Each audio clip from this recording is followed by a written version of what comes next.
Hi guys! 10:49 PM na, iwaw feng shui na. Brethren, family, and friends, pong pinagpalang gabi sa inyong lahat. Again, ang inyong lingkod po, Brother Norman Cruz, ang inyong pong feng shui, Pachi, Chimen, Yijing, and date selection consultant. So, kumusta po ang first day of the week? A busy Monday, no po? So now again, we want to make sure that Tuesday, bukas, or a little few minutes from now will still be a very good one. Po. We maximize, we do the best that we can, and we tailor fit po whatever you can do on a Tuesday. Now, before that, of course, we always classify what's a Tuesday. No po? Tingnan natin. Tuesday po is called the Earth Tiger enters the Received Officer Day. Yan. So, Tiger. So, what's in an Earth Tiger Day? Ano po bang pwedeng gawin? At mga hindi dapat gawin. Let us see. So, May 14, Tuesday is suitable for making a donation, traveling, going to see, medical procedures, discussion, gardening, investment, pursuing studies, haircut, and visit a beautician. Avoid celebration, start business, and moving house, not all for tomorrow. But we know better. So just in case, bukas may celebration, you're planning to start a business, and you're planning to move house, meron daily chimen. But before that, let us check the animal signs. Rat not so good, ox is average, tiger is very good, rabbit is average, dragon and snake not so good, horse very good, goat not so good, monkey not so good, rooster average, dog and pig very good. Oh, yan.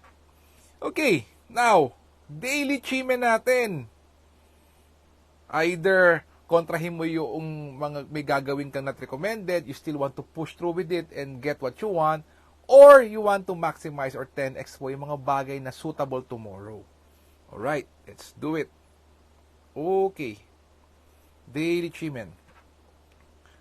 Yan na, May 14. Okay, ganun pong kabilis. Okay, dokie. If you want a game changer and you want to create opportunities and want to have developments back to south whole day starting 11:01 later. Health is wealth. You're not feeling well.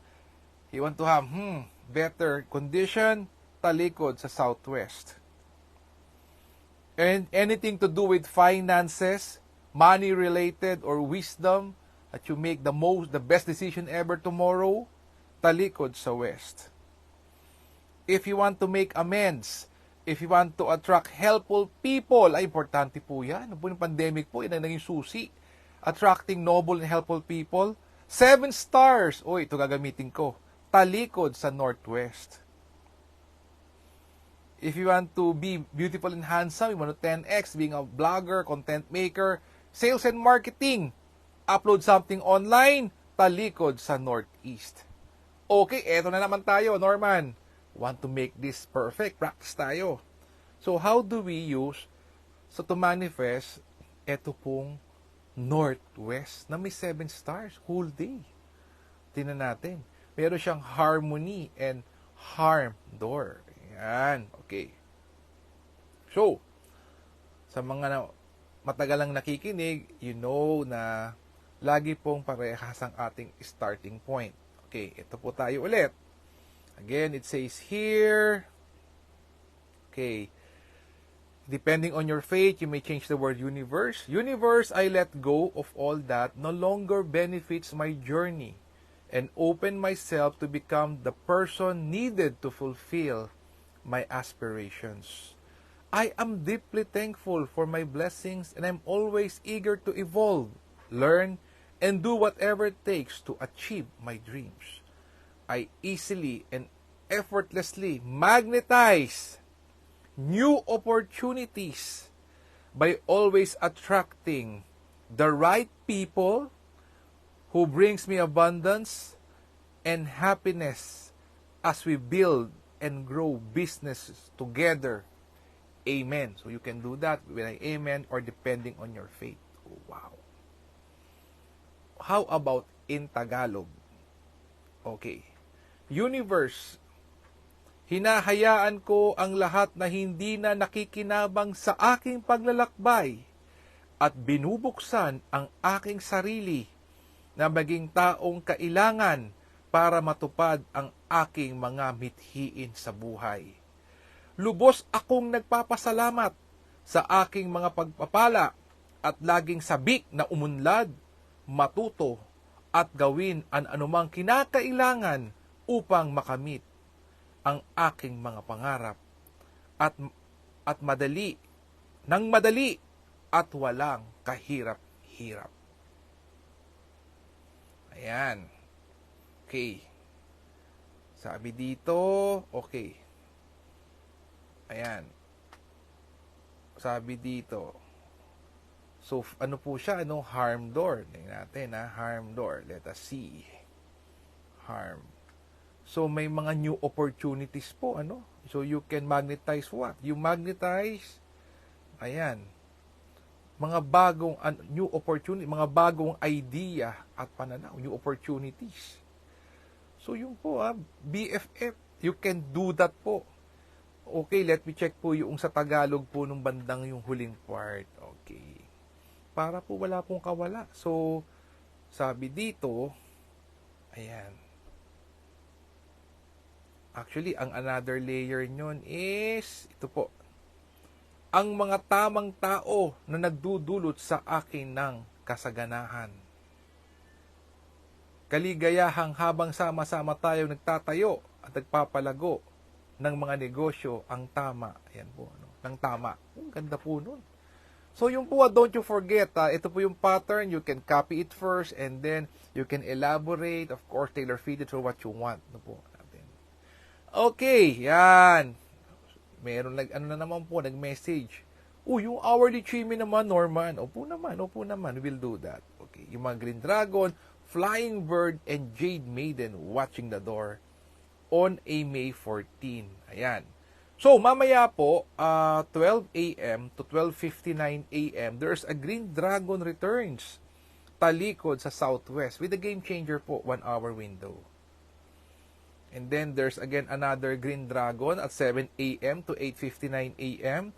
with a game changer talikod sa Southwest, 2-hour window.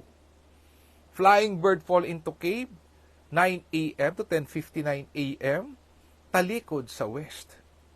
And another Green Dragon, 1 p.m. to 2:59 p.m. talikod again sa Southwest. So, ang Southwest po, lagi may Green Dragon. Wow. So, just tailor-fit it. Okay, now, so BFF, thank you so much for the opportunity. And alam niyo po, may mga, I've received messages, personal messages po, about yung pong lot selection and finding a unit. Whether it be a condo, or a lot, or house and lot. Alam nyo po, there are 4 factors po na kailangan po sa feng shui. Of course, the environment. So, on training po natin, yours truly, is that dapat po on-site, as much as possible, on-site po. Makikita po yung environment, yung flow of traffic, left and right, virtual mountains, yung pong mga virtual mountains, virtual water. Kailangan mo ma-factor in po yung flow, left and right po. From and to. Number 2 po is time, 2024, and now it's May. Birthday po ng occupants, importante po yan. Ito po. So, these are one of the most, kaya po importante po talaga sa sa selection po ng house and lot, condo units, the floors, kailangan po on-site. As much as possible po on-site natin. Of course, yung sa abroad po, hindi po tayo maiiwasan yan. But as much as we can go to your place, kailangan mas maganda po on-site. After all, those po yun po yung environment, yung birthdays, the actual space, and time. Importante po yung mga yan. Again, BFF, thank you so much for the opportunity to being able to share. Ang ating exchange of energies is like and share. Maybe somewhere out there would be needing this information at makatulong naman po in our own little ways. After all, this is free of charge. Wala po tayo sinisingil at wala pong deadline, pressuring yun na kailangan magbayad or not. Of course, this is free. Free wifi, share po natin.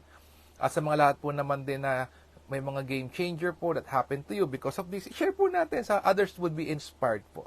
Again, BFF, let us pray for each other. Let us pray for our leaders. Let us pray for world peace. Let us heal as one. Let us be a blessing to others. God bless us all with a grateful heart. Thank you so much sa inyo lahat. Good night. God bless and see you again tomorrow. Bye-bye.